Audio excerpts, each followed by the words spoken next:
Hey guys, welcome back to my YouTube channel. Hope you all are having a great evening, or whatever time of day you happen to be watching this. So today's question is from Philip. Philip says, Mark, you always seem to be traveling. Does it get lonely being by yourself? Do you want a boyfriend? I've been single for a while now and get depressed from time to time. I can't wait to have a boyfriend again. Um, well, Philip, I'm single by choice, so my circumstance is a little bit different than yours. I'm not seeking a boyfriend, so it certainly doesn't bother me not to have one. I had one for a long time. It was a great relationship. I enjoyed it well while it was going on. He's still one of my best friends and one of the best people I know. But as far as traveling, do I get lonely being by myself? I don't. I find a lot of, since I've been a child, basically, I've enjoyed time by myself just as much as I've enjoyed time with other people. I've always been kind of a little bit introverted, and more often than not, I would be doing things by myself rather than, with a group of people. But no, traveling doesn't get lonely. Even though I do travel by myself, I have friends in most of the cities I visit, especially San Francisco, Los Angeles, New York. I have some of my best friends there, so I get to see them. But I've never been the kind of person that needs the company of others to feel, um, for lack of a better word, fulfilled. I certainly enjoy having the company of good friends, and if I'm dating somebody, the person I'm dating, but I don't need it.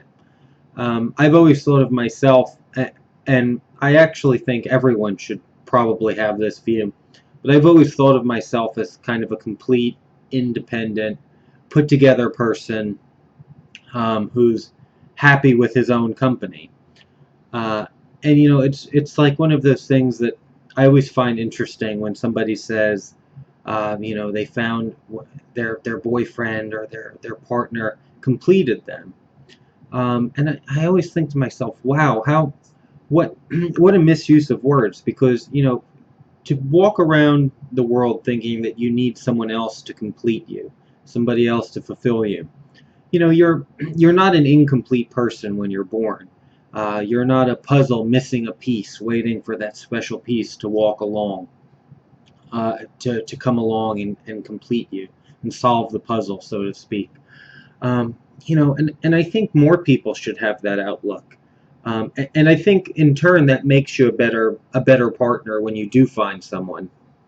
When how could you be a good partner to someone? Um, and Philip, I'm not directing this just at you, because I don't know if it applies, but just as a generality. How could you be a good partner to someone if you consider yourself an incomplete person? That's putting a huge burden on somebody else to expect them to complete you and to make you feel happy. And I mean, you have to be happy with your own company, you have to be happy with yourself as a person, so that when you do meet somebody that you're attracted to and you want to date, it's not two incomplete people coming together. It's two complete individuals walking through life together, and enhancing each other's experience. Um, and so I've always been perfectly happy, enjoying my own company. Um, and I feel like when I'm with a group of friends, or with somebody that I'm dating at the time, that makes me a better fit for that person, because I'm not expecting them to make me happy, or to validate me as a person. And like I said, Philip, I'm not directing this at you because I don't know if it applies, but just in terms of asking, do I get depressed because I travel alone or I travel so much? The answer is no, because I don't need the company of other people to make me happy. It certainly it makes me enjoy my experience all the more, but it's an experience that I would enjoy either way, even being by myself. Um, I kind of equate it to a walk through Central Park. When I'm in New York, I love to just put on my headphones and go for a walk by myself and enjoy the beauty of the park and take in the scenery and all of that. And I'm perfectly content doing that. And that's one kind of happiness. Then another day I could go with one of my friends, and it's another kind of happiness, because you can say, oh, look at those flowers over there, look at this and look at that, and you get to share it. But again, I'm happy either way. So I think if you're lonely because you want a boyfriend, that's understandable. We all get lonely from time to time.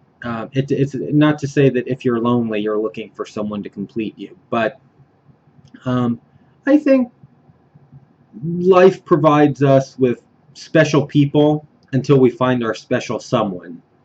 And that's the way you should look at it.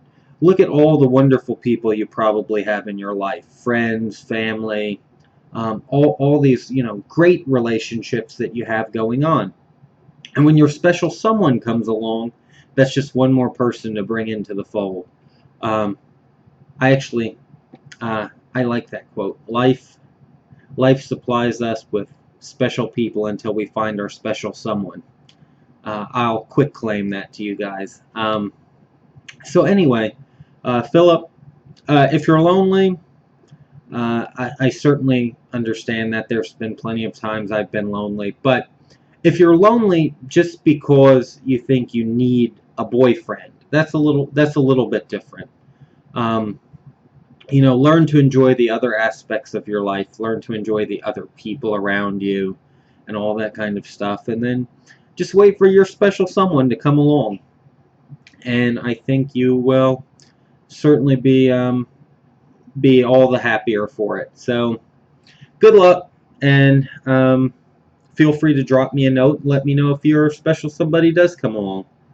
Alright guys, I appreciate you watching my YouTube channel. Thanks a lot. Y'all have a good night. Bye.